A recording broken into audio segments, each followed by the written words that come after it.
Queridos amigos, soy el Padre Ángel Espinosa de los Monteros. En esta ocasión quisiera reflexionar, y más en este mes, un tema hermosísimo con ustedes. María en la familia, presencia transformadora, fuente de unidad familiar. ¿Cuántas cosas se pueden decir de María? Y siendo que ella habló poquísimo en el Evangelio, hay como un silencio, un respeto, un pudor. María que no quiere ser protagonista, pues con lo poco que aparece la Virgen en el Evangelio, ¿cuántas cosas podemos decir? Entonces, como tengo el tiempo contado, vamos para allá. María en la familia, presencia transformadora, fuente de unidad familiar. Lo primero que vamos a tocar es su presencia transformadora. ¿Cómo lo hizo? Miren, María tenía la plenitud de gracia al inicio de su vida. Llena eres de gracia. No le dice ni fuiste, ni estás siendo, ni serás. Llena eres, desde que nuestro Señor te creó. Si María tenía la plenitud de gracia al inicio de su vida, en su concepción, concebida sin pecado original, ¿a qué grado habrá llegado de gracia y de amor al final de su vida, de su carrera, a la hora de su tránsito glorioso? Si fue concebida sin pecado original, estaba llena de gracia. ¡Qué jaritomene! Llena de gracia desde la concepción. Imagínense con todos los méritos que comenzó a tener por gracia de Dios. Todo lo que tiene que ver con el haber concebido a Jesús, haberlo cuidado toda la vida, enseñado, impulsado, defendido, haberlo amado con toda su alma. Más aparte, todo el tema de la pasión, de la cruz, del sufrimiento y el dolor de la Santísima Virgen María. María ofreció a Dios su virginidad, contraria a la mentalidad hebrea. Todo el mundo quería ser en ese momento la madre del Mesías. Estaban todas las doncellas de Israel esperando al Mesías. Quizá lo hizo para acelerar con su propio sacrificio la llegada del Redentor. La gente espiritual tiene este tipo de intuiciones. Me voy a sacrificar. Por eso hay tanta gente que hace unos sacrificios que los demás no lo entienden. Qué manera de sufrir a lo tonto. Qué manera de entregarse, de donarse. Pero ¿qué necesidad tiene de ponerse estas penitencias? Solo poca gente, esperamos cada vez más, comprenda por su unión profunda con Dios el valor del sufrimiento, el sufrimiento redentor. María lo hizo para acelerar con su sacrificio la llegada del Redentor. Además de que tenía una grandísima humildad, se consideraba indigna y pequeña. Lo de María, más que un propósito de virginidad que podría perfectamente romperse fácilmente con el anuncio del ángel, no conozco varón, no me he metido con ningún hombre, no tengo novio, se podría romper. Si fuera simplemente una promesa, el ángel le podría haber dicho: Dios te libera de esa promesa y quiere que tengas un marido. Más que un propósito de virginidad, parece un voto. Por eso pregunta: ¿cómo será eso? Pues no conozco varón. ¿Cómo será? No está en mis planes.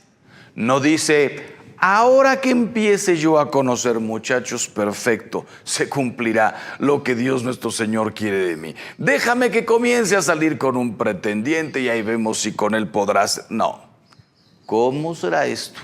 Yo tengo el corazón en Dios. No conozco varón. No dice no he conocido, no pienso conocer. No conozco. Yo estoy consagrada al amor de Dios. La respuesta del ángel la tranquiliza completamente.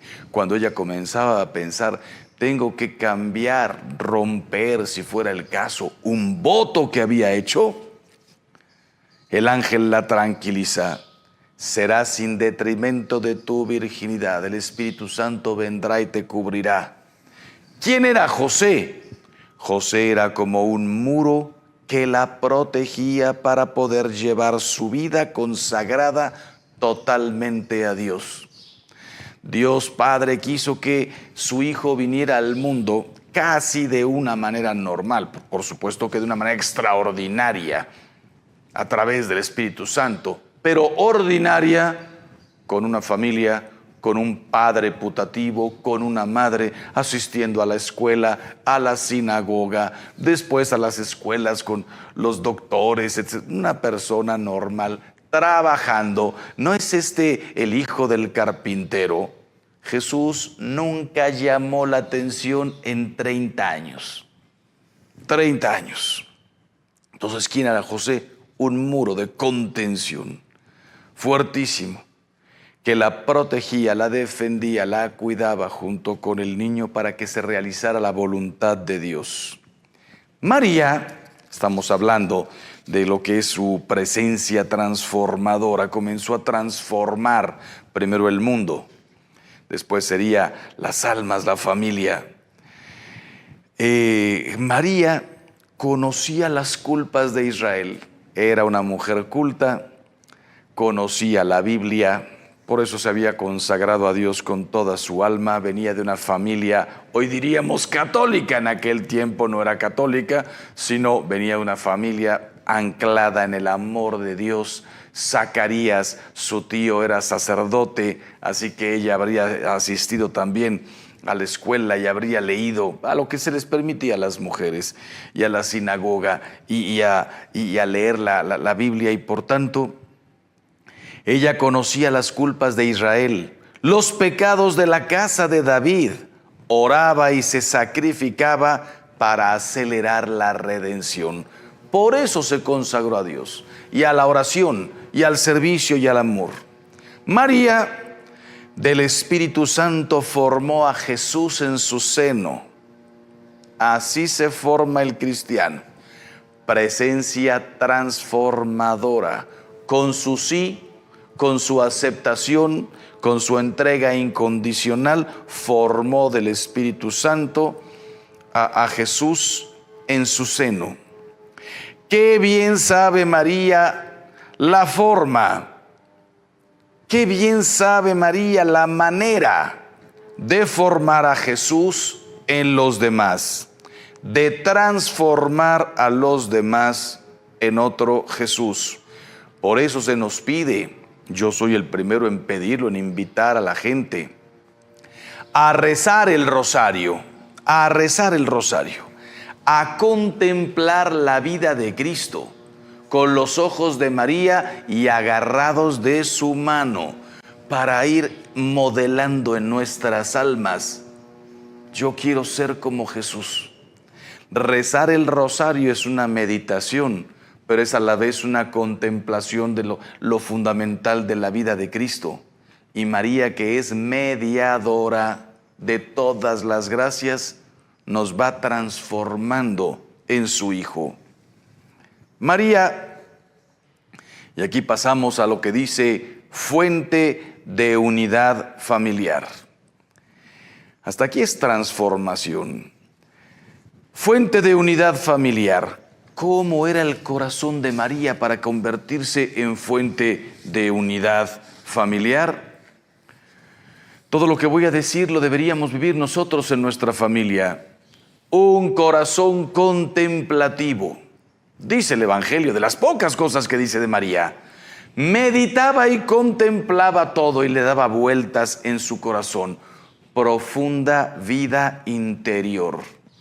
De ahí su consagración. Y dice, ella conservaba todas estas cosas en su corazón. ¿De dónde salió la consagración de María? María no sabía que había sido concebida inmaculada, ni mucho menos. María se consideraba en su humildad una mujer como cualquiera. Incluso no sabemos qué habría en su corazón al pensar: ¿por qué perdí a mis padres siendo tan niña? ¿Algo habré hecho yo? No sabemos cómo era la humildad de María, que no aspiraba a nada más que amar a Dios con todo su corazón. Para llegar a esto, tenía que ser un corazón contemplativo. Meditaba y contemplaba. En este sentido, tengo que decirles, padres y madres de familia, cómo tenemos que ser como María, hombres y mujeres de vida interior. Una persona que no tiene vida interior es absorbida, comida, devorada por las redes sociales, por el mass media, por la televisión, por el ruido del mundo, por las guitarras electrónicas, por el ruido, el escándalo. Me subo a mi coche y lo primero, encender el radio a todo volumen. Llego a mi casa, enciende la tele, llegas a tu cuarto, prende el radio. Agarra el celular, mientras vas manejando, ve oyendo cosas. Y tu vida interior, de la vida interior de María salió ese amor inmenso a Dios Padre, que la llevó después a ser la madre de Jesús. Piensa que todos somos hijos de Dios. Tú eres la madre, el padre también de unos hijos de Dios. ¿Cuántos tienes? 1, 2, 3, 4, 10. Hay familias todavía numerosas. ¿Te has puesto a pensar en la responsabilidad que tienes de ser un hombre, una mujer de vida interior? ¿Qué les vas a dar a tus hijos? De la abundancia del corazón, podríamos decir mejor, de la abundancia del alma, habla la boca y habla la vida. De la abundancia del corazón y del alma. Si hacemos de nuestra vida un ruido, no habrá fuente de unidad familiar porque no hay un corazón para eso. Un corazón contemplativo no solamente está en contacto con Dios, sino que sabe qué es lo mejor para la familia, los valores. Segundo, un corazón inmaculado, purísimo. Es verdad que ella nació sin pecado original, pero cuando entró al mundo, vio todas las tendencias, el río del mundo que nos lleva por donde le da la gana a quien se deja. Algunos caminan por la orilla, otros se van medio ahogando y ahí se lo llevó el río. El río de las pasiones, el río de las imágenes, el río de la maldad. En tiempos de Cristo había gente mala, había gente vengativa, había ladrones, había mujeres de la calle. Se encontraron con Jesús en alguna ocasión. No solamente de la calle, mujeres y hombres, por llamarlos de alguna manera, distraídos. No tengo marido. Claro que no tienes marido, 5 has tenido y el que tienes ahora no es tu marido. Vaya vida de esta mujer que no era una prostituta, no era una mujer de la calle, era una mujer que solo Dios sabe lo que había sufrido, ni para juzgarla. 5 maridos y el que tienes ahora no es tuyo. Pero está también la Magdalena y estaban también otras mujeres. Y María, de quien expulsó 7 demonios. María Santísima no sabía que era inmaculada. Ella estaba en el mundo. Se enteró cuando se encontró con el ángel, pero cuando se encontró con el ángel ya llevaba 14 años, por decirlo así. Y después le quedaba mucho por ver. ¿Te imaginas contenerse en la cruz para no atacar, despotricar, humillar a quienes estaban ofendiendo a su hijo? Corazón purísimo, inmaculado, no solamente es la parte sexual, inmaculado, incapaz de odiar, de ofender, de atentar contra los planes de Dios, incapaz de dejarse llevar por la ira, por el egoísmo, por la soberbia, purísimo. Si del corazón salen todos los pensamientos, actitudes, afectos, acciones de la vida interior que gobiernan la exterior, si toda su vida interna y externa fue sin tacha, su corazón era inmaculado. Inmaculado. Tan puro que ella, antes que nadie, emitió el voto de virginidad, por decirlo así. Esto lo dijo San Pedro Canicio. en su vida interior, en sus meditaciones, en su contemplación del Evangelio, contemplación de la Santísima Virgen, nuestro Señor seguramente algo le hizo intuir. María fue la primera en emitir un voto, el voto de virginidad. Y por tanto, tercero, corazón virginal. Consagró cuerpo y mente. No conozco varón, estoy cerrada a eso. Con esto, no todos estamos llamados a eso. El matrimonio es una maravilla. No todos tenemos por qué consagrar cuerpo y alma. A los que Dios nos llama, pues sí. Pero a los que llama al matrimonio, lo tienes que consagrar igual, pero de una manera diferente. En dos. Ustedes dos, marido y mujer, son una sola cosa, un solo corazón, una sola carne. Cuando hacen las cosas con amor, por amor, abiertos a la vida, están completamente bendecidos por Dios. San Juan Pablo II beatificó, no estoy seguro si ya canonizó a algún matrimonio, porque la vida matrimonial es un camino bellísimo de santidad. María, con un corazón virginal, consagró cuerpo y mente. Nosotros tenemos que hacerlo, pero también a nuestra manera. Junto con mi marido, junto con mi mujer, nos consagramos a Dios. El mundo y sus tendencias y sus cosas y sus propuestas lo dejamos fuera. Nos consagramos también al amor de Dios entre los dos. María, esa presencia transformadora, tenía un corazón dulce. Por eso decimos, dulce corazón de María. Toda madre es dulce, toda. Con todos los defectos que tenemos los hombres y las mujeres. La Madre de Dios tenía que convivir con el autor de toda dulzura.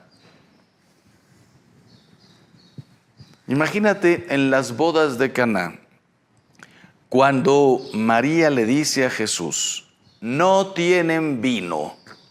El Evangelio, pues, escrito primero en arameo antiguo, después en hebreo, después en griego, después en latín.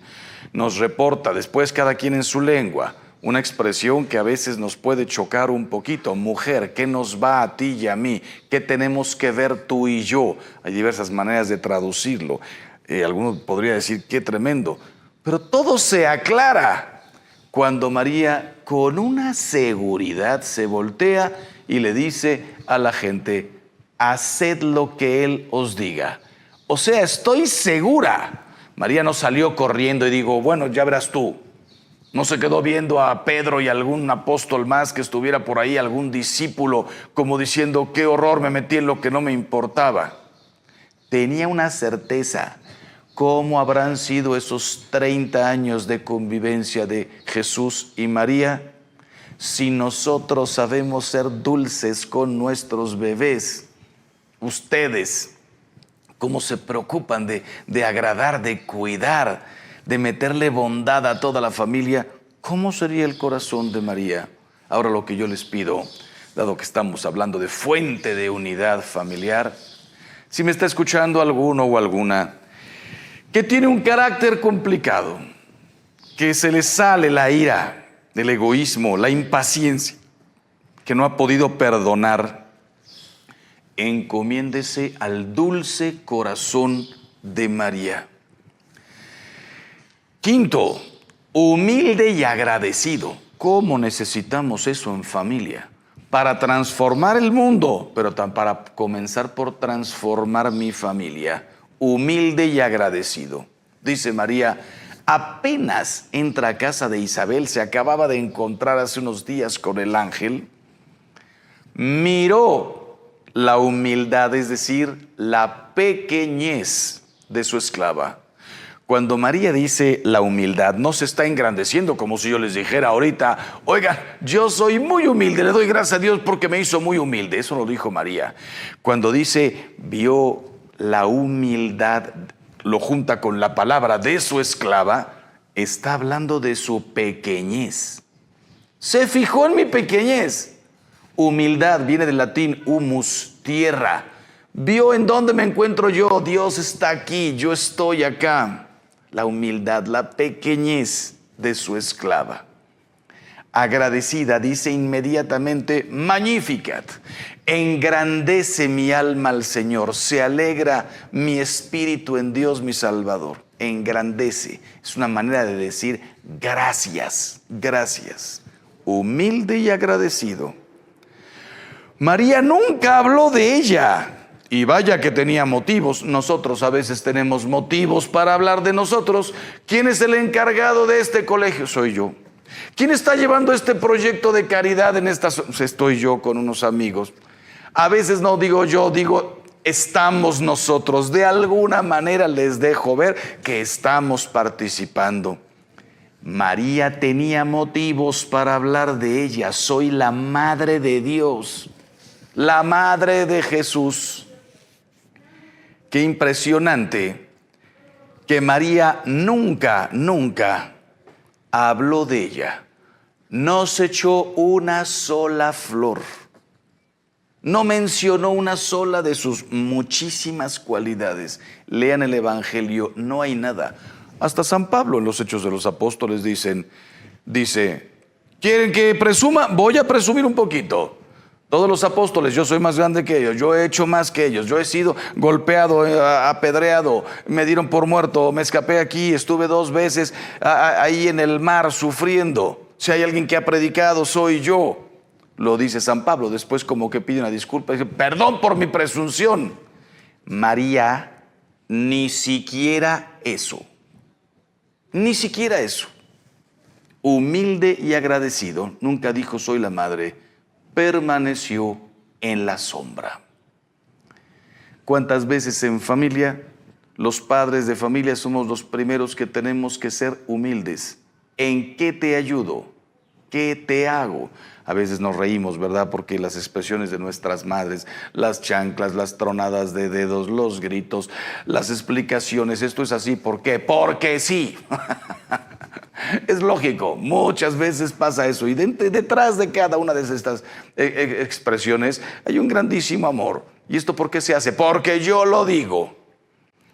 Sí, toda madre puede perder en algún momento la paciencia, la capacidad de razonar con un niño que todavía no puede razonar. Pero conforme nuestros hijos van creciendo, ¿cuánta humildad se necesita? Porque cuando ellos ya comienzan a razonar, a preguntar los porqués, ya no existe el porque yo lo digo. Existe la motivación, la explicación, la comprensión.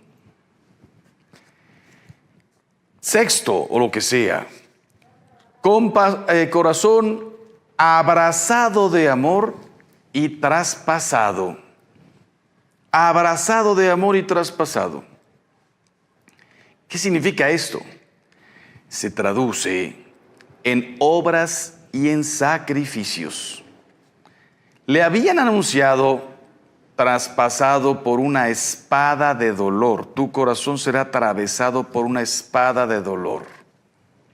Un amor fuerte al pie de la cruz. Stabat Mater.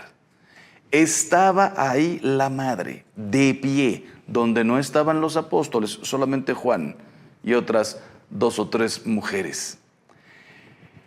Qué importante la fortaleza. Corazón abrazado de amor. ¿Qué pasa si me nació un hijo con capacidades diferentes? Antes los llamábamos especial, en realidad todos somos especiales. Capacidades diferentes. ¿Qué tal si nos nace un hijo normal, igual que todos los demás, pero en el transcurso de la vida, los golpes de la vida nos van metiendo como familia en problemas? Necesitamos un corazón abrazado de amor. Duela lo que duela, pase lo que pase. Soy la madre. Me dieron una encomienda tremenda. Soy la responsable, soy el padre, soy pastor en mi casa. Octava o séptima. Un corazón compasivo y misericordioso. Intercede por los esposos en Canaán. ¿Cómo vería? ¿Cómo querría ¿Cómo atendería a Jesús? Si hizo lo que hizo por unos novios, culpables de no haber calculado bien el vino, ¿cómo vería a Jesús? ¿Cómo lo querría y cómo lo atendería sabiendo que tenía en sus manos al Hijo de Dios cuando era un bebé, después un niño, después adolescente? Después Jesús vio por su madre. Pero cuando faltó José, pero ¿cómo vería María por Jesús? Compasivo y misericordioso. La palabra misericordia, que la necesitamos todos en casa, fuente de unidad familiar.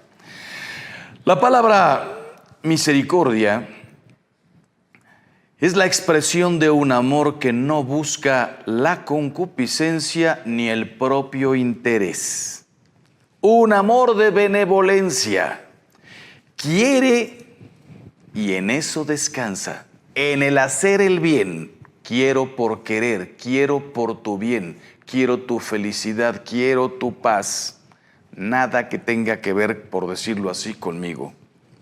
Son objeto de este amor, sobre todo los males morales, la vida pecaminosa de una persona. Por eso hemos llamado a María refugio de pecadores. ¿Cómo sería el corazón de María cuando fue el momento de Getsemaní, cuando empezaron a llegar a aparecer los apóstoles que habían huido, corrido? Bueno, Judas se había ahorcado, había traicionado, Pedro había negado. ¿Cómo vería María estas debilidades, estos problemas, estos miedos? ¿Cómo vería María, antes de acogerla en el grupo de los discípulos de Jesús, a hombres y mujeres pecadores? Porque a veces nosotros nos lamentamos de la pobreza. La pobreza no es el mal absoluto. Dice Jesús, pobres los tendréis siempre entre vosotros. Hay que ayudarlos, qué tragedia. Pero en sí, ser pobre no es un pecado, ni es el fin del mundo. Vivir en pecado mortal, ese sí es un problema.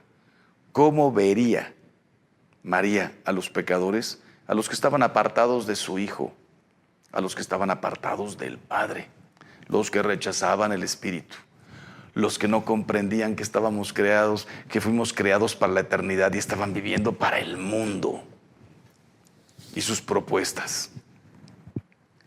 Madre dolorosa. Imagínate cuando, corazón adolorido, cuando perdió a Jesús, dice Jesús, Hijo, ¿por qué nos has hecho esto? Mira que tu padre y yo te buscábamos preocupados, dolentes, corazón dolido.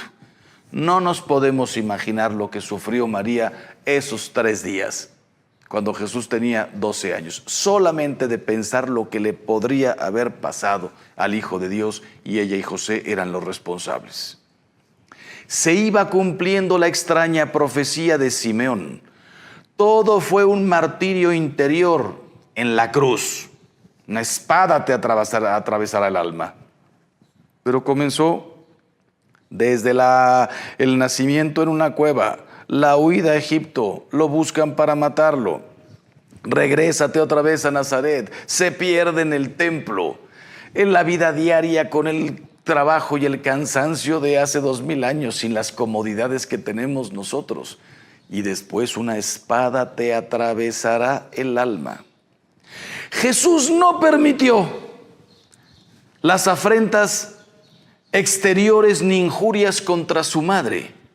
Qué interesante que los dos ladrones medio se pelean. Uno le pelea a Jesús, el buen ladrón defiende a Jesús. Bájate de la cruz, los fariseos pelean. Nadie se mete con María, a mi madre no la toca nadie, ya tiene el corazón atravesado. Jesús no permitió que nadie se metiera con su madre. Fruto del martirio, fue la primera en completar lo que falta la pasión en favor del cuerpo místico de Cristo, de lo que habla San Pablo en Colosenses 1:24. María completó, y todos nosotros tenemos que completar. La redención sigue abierta.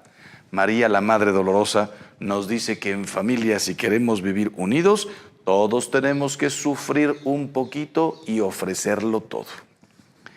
En la cruz es en donde se dieron la mano, un abrazo, la justicia y el amor de Dios. Su justicia exigente por nuestros pecados y su misericordia. Llamamos a María auxilio de los cristianos. Lo introdujo Pío V después de la victoria de Lepanto. Y después Pío VII en 1815 hizo la fiesta litúrgica al regresar del cautiverio de Napoleón. Quien hace famosa esta advocación auxilio de los cristianos es San Juan Bosco, auxiliadora, porque es la omnipotencia suplicante. Un hijo siempre oye a su madre, haced lo que él os diga. En ella se juntan el querer y el poder.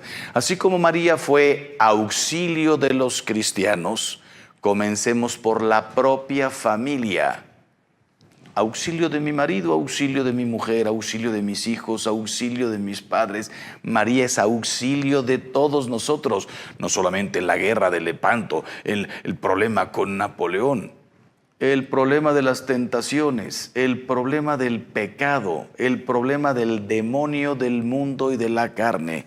Auxilio, verdadero auxilio de los cristianos. Yo no estuve en Lepanto, no estuve con el problema de Napoleón, y cuánto me he sentido auxiliado por mi madre. Nos dice la Santísima Virgen María en Guadalupe: ¿no estoy yo aquí que soy tu madre? ¿No estás por ventura bajo mi regazo? En este sentido, el rosario. Qué importante rezarlo. Encierra las mejores alabanzas bíblicas. Dios te salve, que significa Dios te saluda.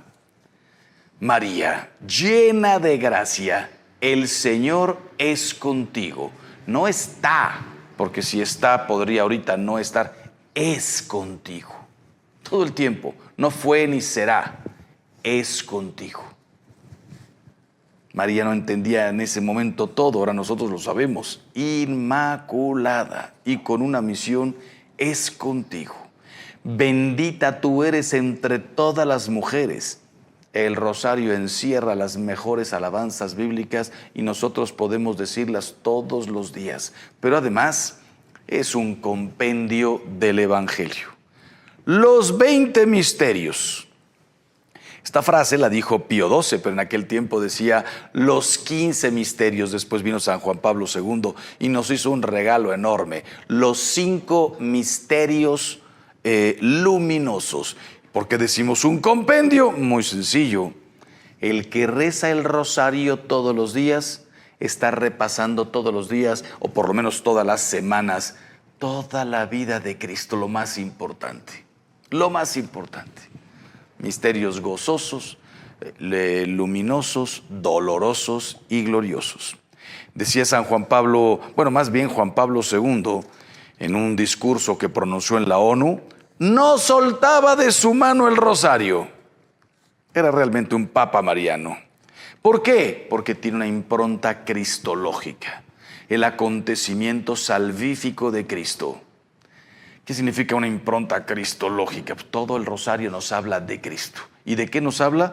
De su pasión, muerte y resurrección, el famoso querigma. Claro que nos habla también de los misterios gozosos, desde encarnación, predicación, extensión del reino, pasión, muerte y resurrección.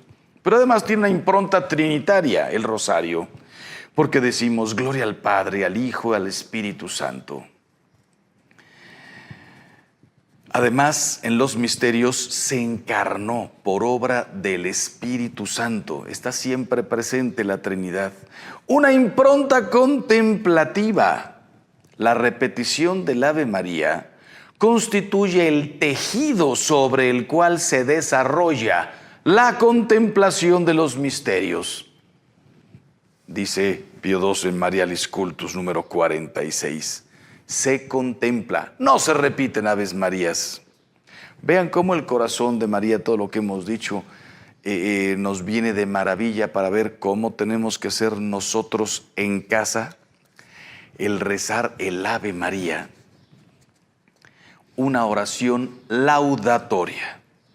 Dios te salve, Dios te saluda, María.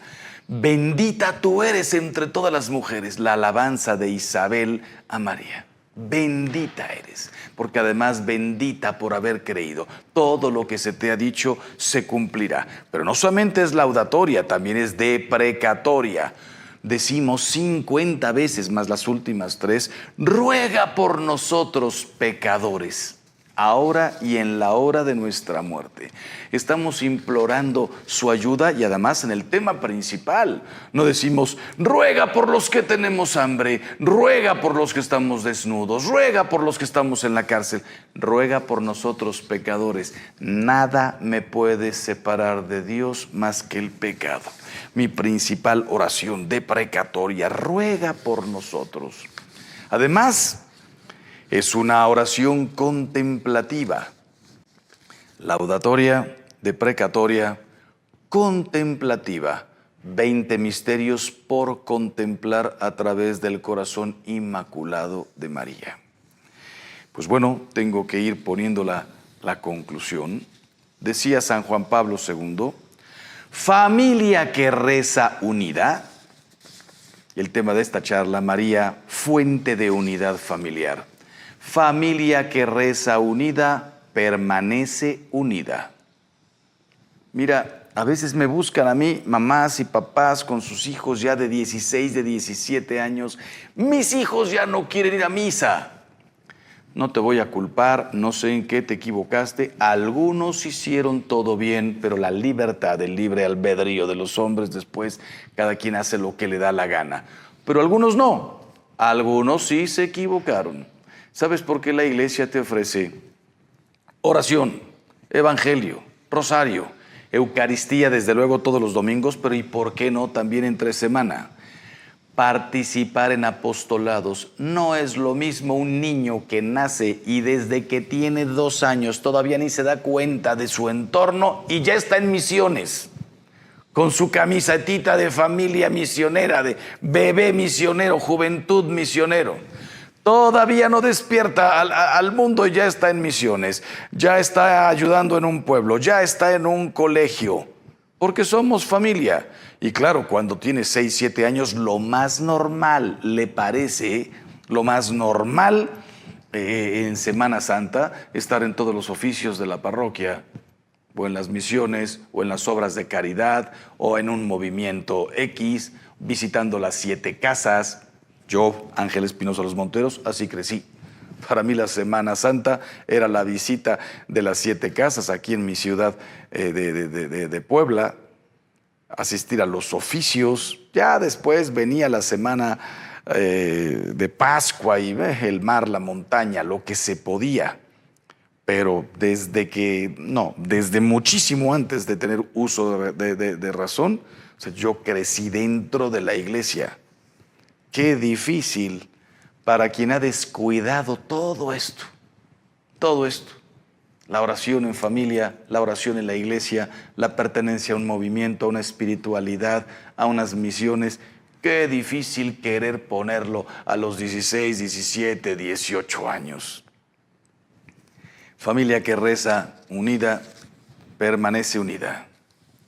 Familia que reza los misterios de la infancia de Jesús, educa a sus hijos con solicitud y amor, pues Jesús es el modelo.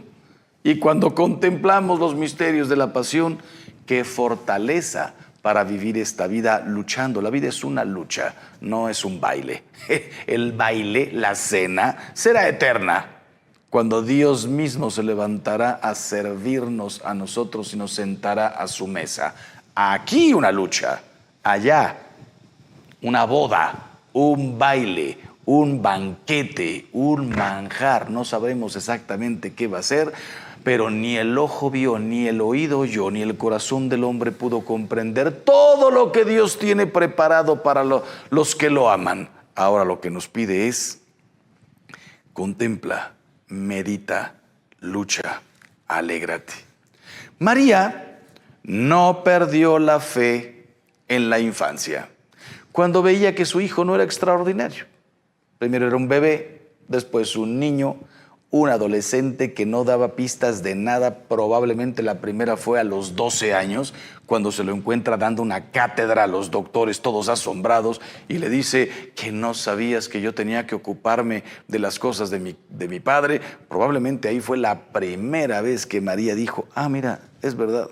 Está comenzando, entre comillas, a despertar ya a su misión, a lo que vino. Probablemente de ahí siguió, dice el Evangelio, bajó y le seguía sometido en todo, pero ya con otra visión. Sí, en la carpintería, pero ¿cómo serían ya sus conversaciones?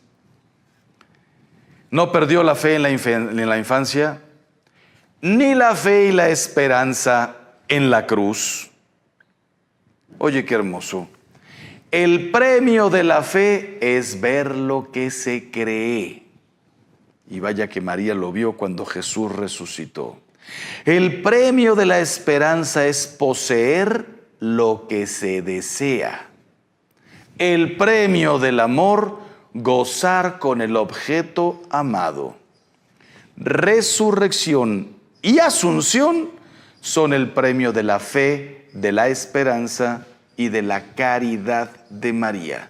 Todo esto lo tienes que enseñar en tu familia. Tenemos que ser niños y adolescentes de fe y jóvenes de fe, de esperanza y de amor. ¡Qué belleza!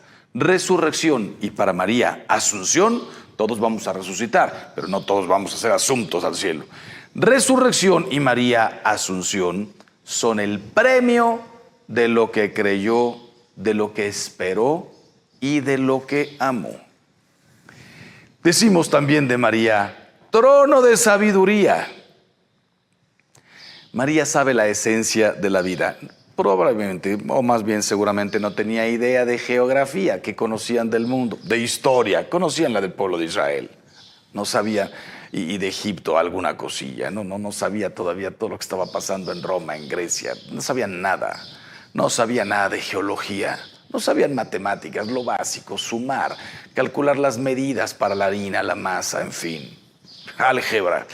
No tenían ni idea de nada y la llamamos trono de sabiduría. María no era médico. ¿Qué sabiduría? Antes de María ya existían los filósofos griegos. María no era un filósofo griego. ¿Por qué la llamamos trono de sabiduría? Sabe la esencia de la vida. Hágase en mí según tu palabra. ¿Puede haber una sabiduría más grande? Queridos padres de familia, sus hijos, ya en estas generaciones, desde los 2 años comienzan a jugar con el teléfono y el iPad. A los 4 lo manejan, a los 7 son expertos, a los 12 ya te pueden pedir un boleto por internet y pagarlo si les das la tarjeta. A los 15 su vida será internet. ¡Qué sabiduría! Todos lo saben. Mis hijos, padre, me dicen a mí, es que qué barbaridad, qué inteligencia, qué todo. Porque manejan un aparato. ¿Quieres oír hablar de verdadera sabiduría? Hágase en mí según tu palabra. No hay nada más sabio que eso. Hay que enseñarles a los hijos que sí, hoy tenemos que prepararnos. Por eso hablamos idiomas, por eso sabemos matemáticas y por eso estamos relacionados con la tecnología, que es una cosa impresionante y que cada vez será más.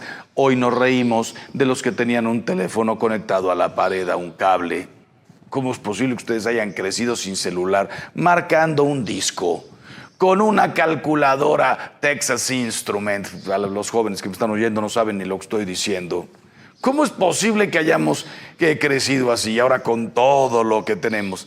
Dentro de 30 años se morirán de risa de nuestros teléfonos y de nuestras iPads y dirán, ¿y esto lo satisfacía? Es que eso no es sabiduría, eso es técnica, conocimientos, ayudas. Antes era serrucho, martillo y clavo. Ahora es computadora, internet, iPad, más lo que venga. Pero la verdadera sabiduría, hágase en mí según tu palabra. La sabiduría, amar a Dios y estarle sometido con el corazón. temor de Dios, los 7 dones, los 7 frutos del Espíritu Santo. Han acudido a María los padres en sus luchas contra las herejías y los teólogos, así se hicieron los concilios. Decimos también Virgen de las batallas. Lepanto derrotó el poder de los otomanos, mientras los cofrades del Rosario rezaban por las calles de Roma. Hoy hay que pedirle que nos ayude a ganar las batallas interiores. Papás, sus hijos van a tener una cantidad de problemas. Virgen de las batallas. Lepanto ya quedó hace 600 años. Mis batallas de ahora, mis tentaciones. Rosa mística, porque la rosa es la reina de todas las flores. María tiene que estar en mi casa. A mí me encanta cuando me invitan a una comida. ¿Cómo adorna la señora la mesa? Unas flores que ni me interesan, siendo honesto, Yo voy por la carnita, vas por un tequilita, por el vinito, por la pasta, por un mole, quién sabe con qué te va a sorprender. A mí lo que menos me importa es cómo puso la servilleta y cómo están las flores. No vine a ver flores, pero cómo se esmera la mujer en poner unos adornos florales y claro, la mayoría de las veces lo más hermoso, unas rosas. O el novio que llega con una rosa para la novia. Uf, la mujer casi se desmaya. ¿Por qué decimos de María rosa mística? La reina de todas las flores. Así como invité al padre a mi casa y quiero un arreglo floral y unas flores preciosas en la mesa, quiero a María dentro de mi casa, en diversos sentidos.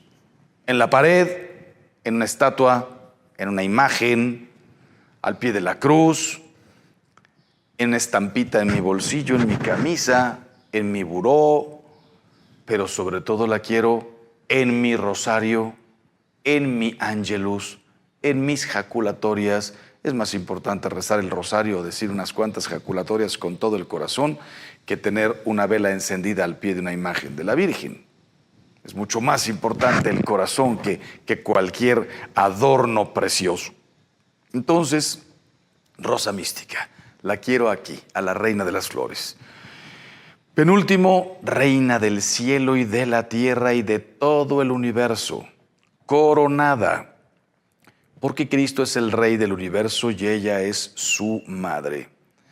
La quiero dentro de mi casa, dentro de mi casa. La quiero cerca, la quiero dentro de mi corazón. ¿Quieres hacer algo grande por tus hijos? Desde luego que vayan a misa, desde luego que estén cerca de Dios, desde luego que lean, ojalá diario, un minutito el Evangelio para llenarse de la auténtica sabiduría. Pero ¿quieres seguir haciendo cosas grandes? Así como tú eres su madre, eres su padre, dales una madre. Dales una madre. Que ellos mismos puedan escuchar la voz de María que les dice, ¿no estoy yo aquí que soy tu madre? Qué importante sentir su protección diaria. De María nunca se podrá hablar bastante, decían en latín, de María nunquam satis. Podríamos hablar horas y horas, pero creo que ya te dije lo fundamental en este tema. María en la familia, su presencia transformadora, primero transformó el mundo y después fuente de unidad familiar. Recemos juntos el rosario. Queridos hermanos, que Dios los bendiga siempre y hagamos todo el bien que podamos. Queridos amigos, soy el Padre Ángel Espinosa Los Monteros. Muchas gracias por ver este video. Suscríbete para más contenido y sígueme en todas mis redes sociales. Hagamos todo el bien que podamos. Que Dios los bendiga siempre.